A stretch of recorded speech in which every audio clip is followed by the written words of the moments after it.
And turning now to the Trump trials. It was a dramatic day in New York City civil court this afternoon, and not just because former President Trump's former fixer Michael Cohen testified against him for a second straight day. In a shocking moment, former President Trump was actually called to take the stand himself to explain disparaging comments he made in a hallway, which the judge ruled had violated a gag order barring Mr. Trump from making personal attacks against courtroom staff. Here are those hallway comments earlier today. This judge is a very partisan judge, with a person who's very partisan sitting alongside of him, perhaps even much more partisan than he is. So we are doing very well. The facts are speaking very loud. He's a totally discredited witness, and you haven't seen anything yet. This goes on for a long time. He's a totally discredited witness. The former president tried to convince the judge that he was talking about Michael Cohen, not court staff, but the judge was not buying it, and he fined the former president $10,000. And then, a short time later, the former president apparently stormed out of the courtroom. So, outside the courthouse is NBC's Dasha Burns. She joins us now live. Dasha, what in the world happened today? John here. Glad you made time for this one. In a federal courtroom, Trump seethed and defied the judge, saying he'd welcome being thrown out a real moment. But the viral headline claiming a coordinated judicial revolt ended his presidency is fiction, built on real events stitched together into something that never happened. Understanding the difference is essential. So let's break down exactly how this fictional headline was constructed. Step 1. You take Trump's real courtroom behavior. The table pounding during the New York fraud trial. The heated exchanges in the John Carroll case where Judge Kaplan threatened to remove him from the courtroom. Yeah, okay, buckle in for a second while I walk you through this, because it certainly is not the courtroom day that we were expecting. So you heard those comments. The line in question was the person that he was referencing sitting alongside the judge. At first, the judge asked Trump's lawyers, who was he referring to? The lawyer said, Michael Cohen. The judge said, okay, let me consider that. And then a short while later, he calls Trump to take the stand. Now, Trump only took the stand for about a minute or so, and the judge asked him, who are you referring to? Trump says Michael Cohen, but he still again said, that clerk though, she is partisan against me. The clerk he's talking about, Gabe, is, if you remember, the very same clerk that he posted a disparaging post about that initially got the gag order placed on him. So this is a second time that he's pushing that same button on this judge. And it seemed like the judge simply said he had enough. He said he found Trump not credible on the stand and said he was fining him $10,000. Then the cross-examination. The visible anger that multiple reporters described. All of that is real, documented, and witnessed by journalists who were physically present in those courtrooms. Those moments actually happened. Step 2, you compress those separate moments from different proceedings across different months into one dramatic, unified scene. You take behavior that unfolded over time and in different jurisdictions, and you collapse it into a single explosive afternoon. Step 3, you add the phrase, reign ends and judges stand united, and suddenly you have a headline that sounds like a constitutional collapse occurred in a single moment. A headline that implies a coordinated group of judges looked at each other and decided, today is the day we end this. Continued after the judge said, look, don't do it again. Next time it'll be worse. The cross continued. Then Trump's attorney asked for a directed verdict in the case, which essentially means he asked the judge to dismiss the case because of something that Michael Cohen said. The judge very quickly denied that. Then you saw Trump get frustrated, stand up, and storm out of the courtroom. There were audible gasps. His Secret Service agents chased him, ran after him, chasing him out of the courtroom. And he simply told reporters outside the courtroom that this trial should be over. He then went back into court a little bit later, had a conversation with the judge. We don't know what was said in that room, but certainly an unexpected day full of twists and turns here, Gabe. Oh, gosh, I'd even stunned the Secret Service agent. So quickly, how does this impact the rest of the trial, you think? It'll be interesting to see what this means about Trump's behavior if he does come back to this court. This judge seems like he is absolutely done with the nonsense and with the games. If Trump, this is 2 strikes now, right? If there's a strike 3, the question is, what happens next? Will it be another fine, or might he take this a step further? But here's the reality check that the headline conveniently ignores. Federal judges don't coordinate with each other. They don't gather in back rooms to plan collective action. They don't make decisions based on what other judges are doing in other cases. Each judge presides over their own courtroom, applies the law to the specific facts before them, and issues rulings based on their independent legal analysis. When multiple judges rule against the same party in different cases, that's not evidence of a coordinated judicial conspiracy. It's evidence that the legal arguments being presented failed to meet the standards those judges are required to apply. That's a completely different thing. And the headline erases the distinction entirely. In the Carroll defamation trial, Trump told Judge Kaplan he'd love to be removed, after warnings of response aimed not at legal strategy. Following developing news in the defamation damages case against Donald Trump, our Errol Barnett is following the latest for us from just outside the courthouse. I presume you were in there a little bit earlier. Things got off to a rocky start, as I understand it. Yeah, former President Donald Trump stormed out during closing arguments of E. Jean Carroll's team this morning, and that followed a clash between Judge Kaplan and his lead counsel, Alina Habba, where an expletive was spoken in court. Let me give you the rundown. Proceedings usually begin at 9:30 in the morning each day. Today, E. Jean Carroll was front row, seated at the desk, perked. When the judge came into the room, he said, "Let the record show defense is not present." None of the defense team was at their tables. We then saw one of the team walk out.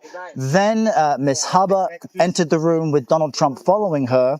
And the judge said to Ms. Habba, it's 20 minutes to 10. There was a back and forth there where he basically admonished her for being late. And then when each side was trying to enter the evidence they would show for closing arguments, there was a dispute. But at public performance, the courtroom was a stage, and the clip spread widely as a vivid example of Trump treating legal proceedings as spectacle. What actually happened as a result of that exchange and that behavior during the trial? The trial proceeded. The jury ultimately awarded Carroll additional damages on top of what she had already won in a prior proceeding. The judgments against Trump in the Carroll cases are real and documented. They were enforced. The Supreme Court declined to block enforcement. Trump's legal team fought the enforcement at multiple levels and lost at each stage. So the courtroom behavior didn't end the case, but it also didn't help him. The judge effectively ruled against Team Trump, at which point the judge said, quote, "Ms. Habba, you are on the verge of spending some time in the locker. Now sit down." She, it was heard, said back to him, "F it," but she did not abbreviate. The judge didn't appear to reply to that moment. The jury then came into the room. Ms. Carroll's legal team made the closing argument that Mr. Trump acts like rules don't apply to him, that the comments he made when he denied the sexual assault are not factual, and that there needs to be a large financial penalty to stop him from making these comments and to make it clear that he would be treated like the rest of us. At that moment, Mr. Trump stood, left the room, which completely breaks decorum in situations like this. The judge then said, "Let the record show Mr. Trump has left the room." And the judge began the day by saying no one should speak out of turn, and we have to allow there to be proper procedure. So right off the bat, whether it was just the climate in the room or what the jury saw this morning, Anne-Marie, it was a very rocky and expletive-filled start for the Trump team. The performance of not caring, of welcoming removal, of treating the court as a political stage played out in front of a jury that was evaluating his credibility and his conduct. And the jury's verdict reflects that evaluation. Now let's talk about the New York fraud trial, because it produced some of the most dramatic courtroom footage of the entire Trump legal saga. The trial in late 2023, where Judge Arthur Engoron was presiding over the civil fraud case brought by Attorney General Letitia James, produced moments that were genuinely stunning to watch. Trump pounded the table at one point during the proceedings.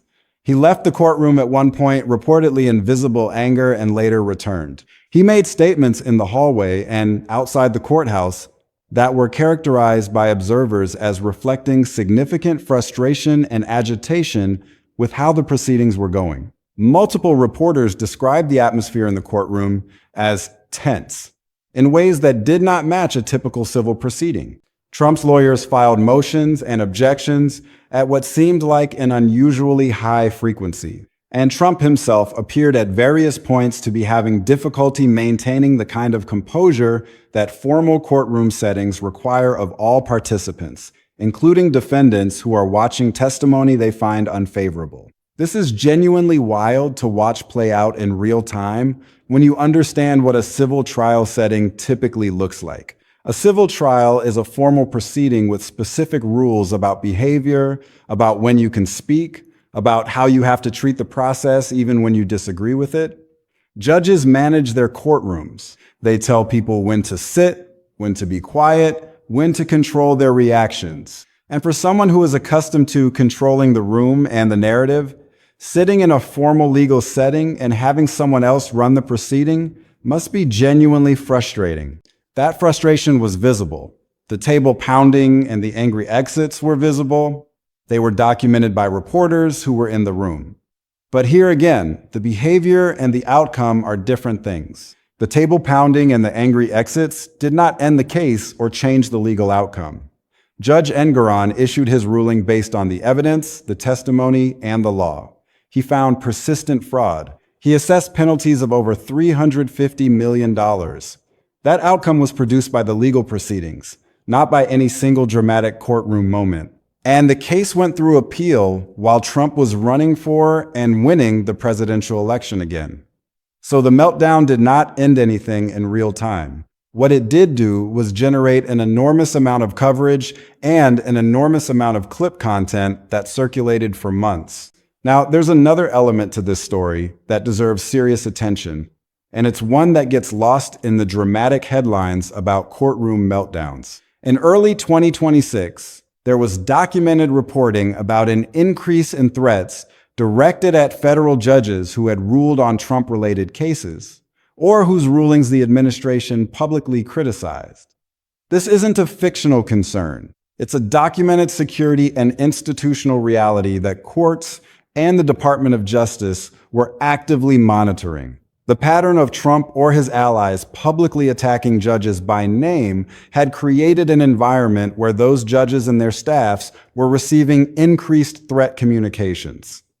Real judges were receiving real threats. That is what makes the Trump-court relationship genuinely significant beyond any single meltdown moment or any single clip.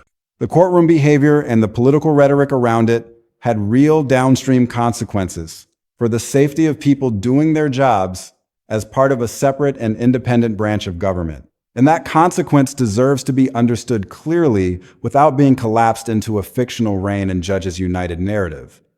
Let's be specific about what the Judges Stand United framing gets wrong. In the American federal judiciary, judges do not coordinate with each other on pending cases.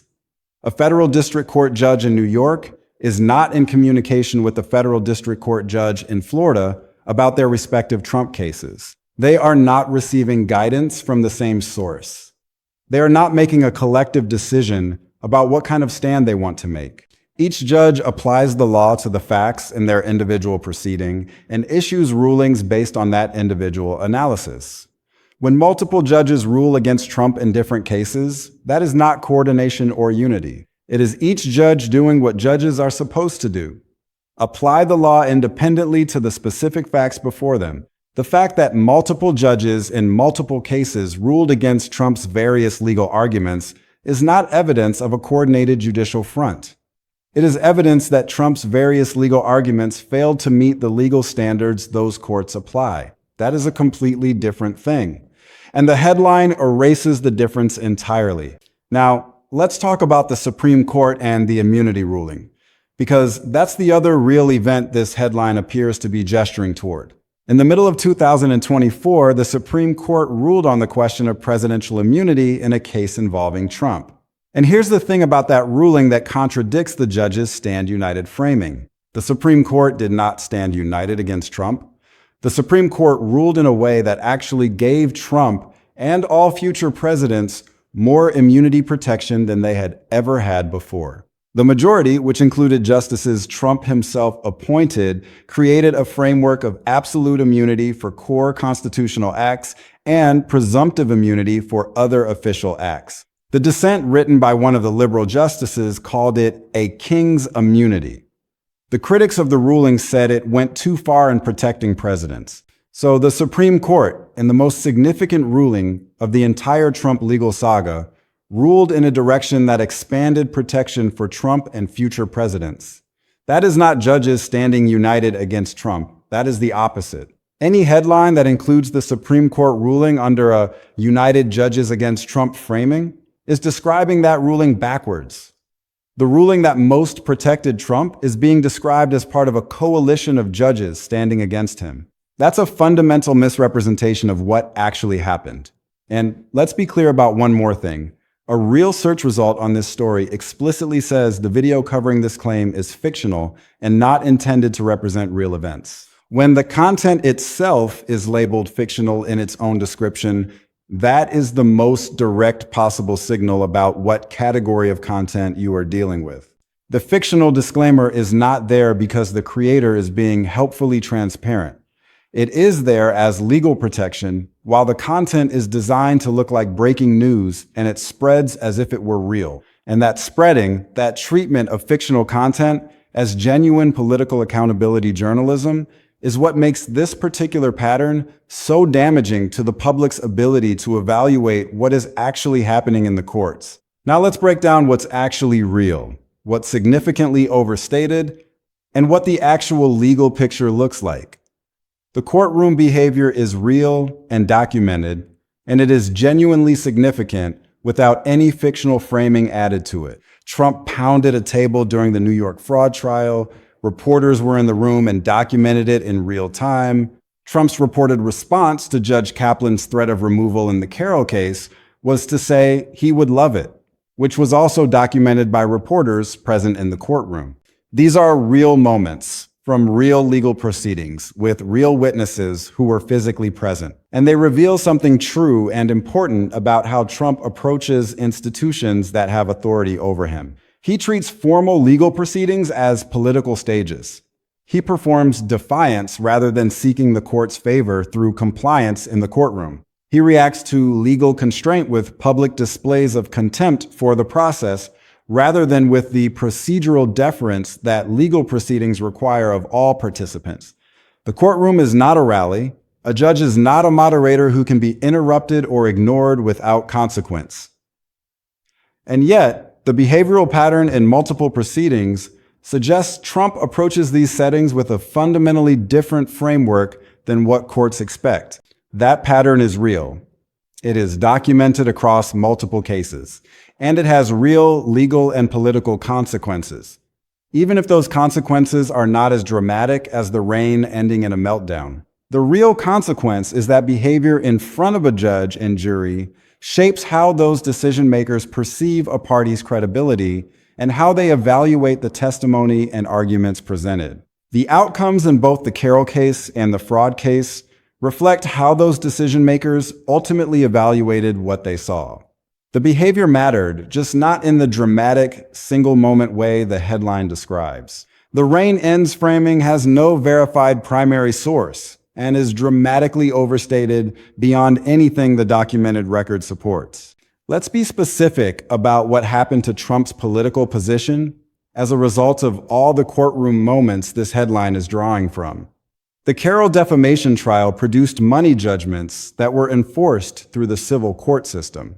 The New York civil fraud trial produced a finding of persistent fraud and a judgment of over $350 million in penalties.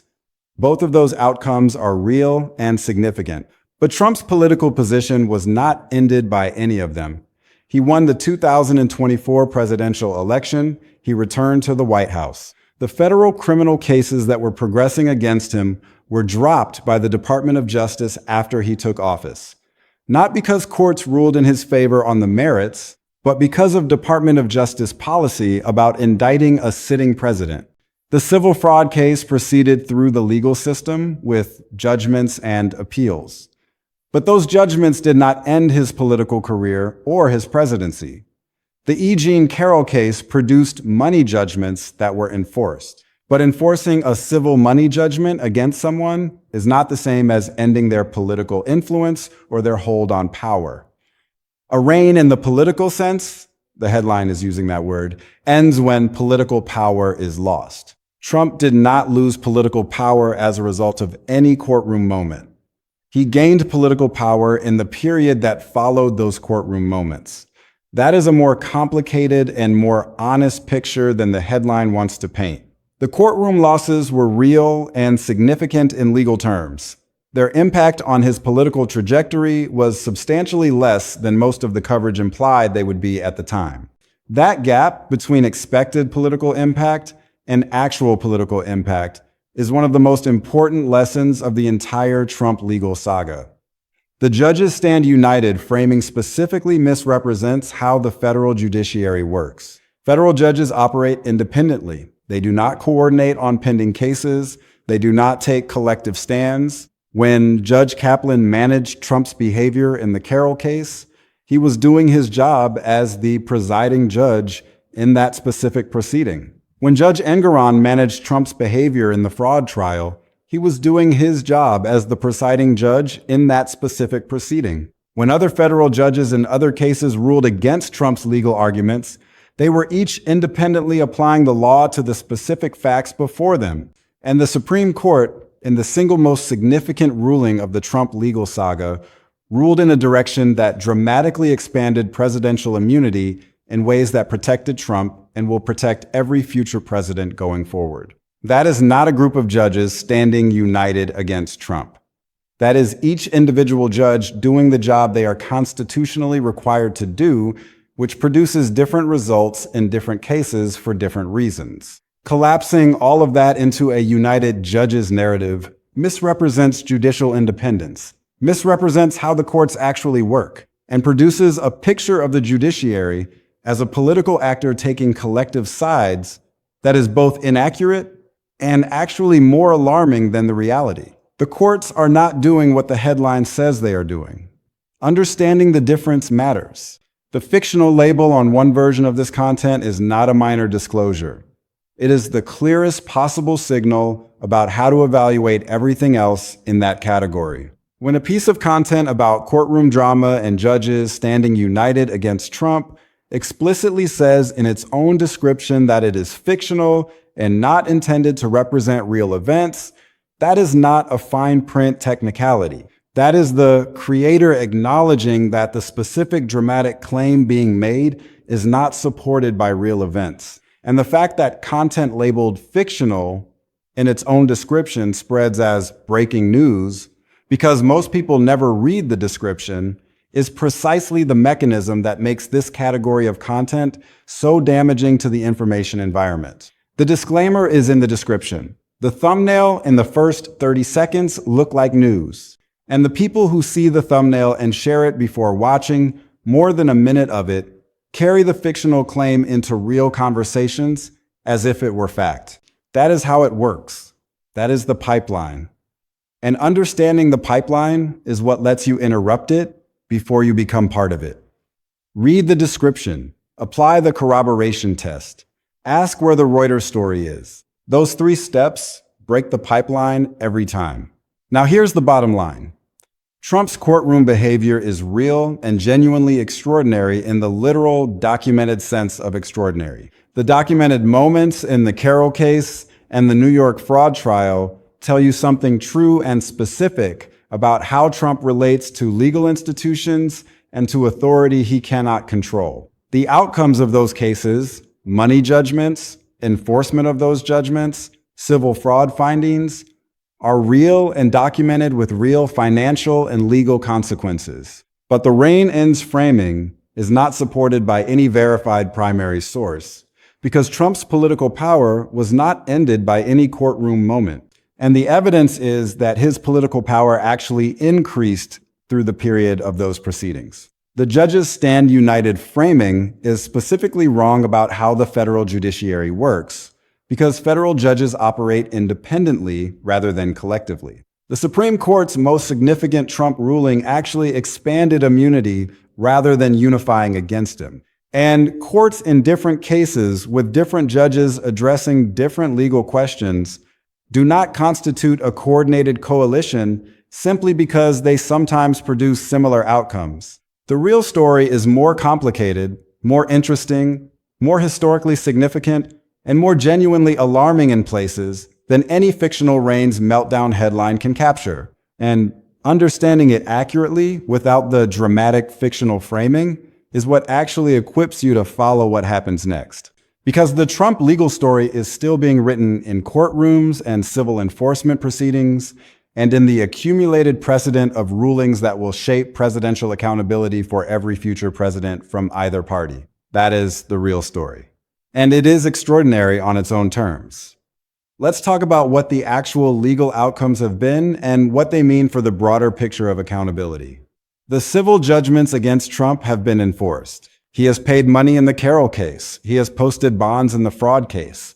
These are real consequences that flow from real legal proceedings, but they have not ended his political career. They have not removed him from office. They have not prevented him from continuing to be a dominant force in American politics. That is a complicated reality that many people find difficult to accept because they want to believe that legal consequences will translate directly into political consequences. But that's not how it works. Legal accountability and political accountability are different things. You can lose a civil case and still win an election. You can be found to have committed fraud and still have millions of supporters. You can be ordered to pay hundreds of millions of dollars and still be the most powerful person in the country. That disconnect between legal outcomes and political reality is one of the most important things to understand about the Trump era. It's also worth noting that some of the most serious legal threats to Trump never reached a resolution in court. The federal criminal cases that were pending against him were dropped after he took office. The Department of Justice policy against indicting a sitting president meant that those cases effectively died when he was elected. That's not a legal victory on the merits. That's a procedural outcome that had nothing to do with the strength or weakness of the evidence. And that procedural outcome is part of the story too. The fact that Trump was able to use the presidency as a shield against criminal accountability is a significant piece of this puzzle. It tells you something about how the system works and how it can be manipulated by someone who understands its vulnerabilities. The state-level cases that were pending against him faced their own challenges. Some were delayed, some were dismissed. Some are still working their way through the courts. The picture is complicated and constantly evolving. And that's precisely why fictional narratives about reign-ending courtroom meltdowns are so appealing. They offer clarity and resolution in a situation that is fundamentally messy and unresolved. They tell you that the story has reached its dramatic conclusion. But the reality is that the story is still being written. The consequences of Trump's legal battles are still unfolding. The precedents being set will shape American law for generations. And the public's ability to understand what is actually happening depends on rejecting fictional framings and engaging with the real complexity of the situation. The courtroom behavior is real. The legal outcomes are real. But the fictional narrative that collapses everything into a single dramatic moment of judicial unity is not real. And recognizing that difference is the first step toward understanding what is actually happening in American courts and American politics. There's another piece of this that deserves attention because it speaks to the broader pattern of how misinformation operates. The fictional headline we're discussing is not an isolated incident. It's part of a pattern of content that takes real events, distorts them in specific ways, and presents the distortion as news. The pattern works because it exploits the gap between what people want to believe and what the actual evidence supports. People want to believe that justice will be served. They want to believe that powerful people will be held accountable. They want to believe that the system works. And when the actual outcomes don't match those expectations, fictional narratives fill the void. They offer the resolution that reality has not yet provided. That's why it's so important to understand the difference between what actually happened in those courtrooms and the fictional narrative that has been constructed around those events. The actual behavior was genuinely extraordinary. The actual legal outcomes were genuinely significant. But the Rain ending, Judges United framing, is not supported by the evidence. It's a fiction that has been carefully constructed from real elements. And once you see how the construction works, it becomes much harder to fall for it. So what should you take away from all of this? First, recognize that courtroom behavior and legal outcomes are different things. Trump's behavior in courtrooms has been genuinely unusual, but that behavior did not end his political career. Second, understand that federal judges operate independently. When multiple judges rule against the same party, that is not coordination.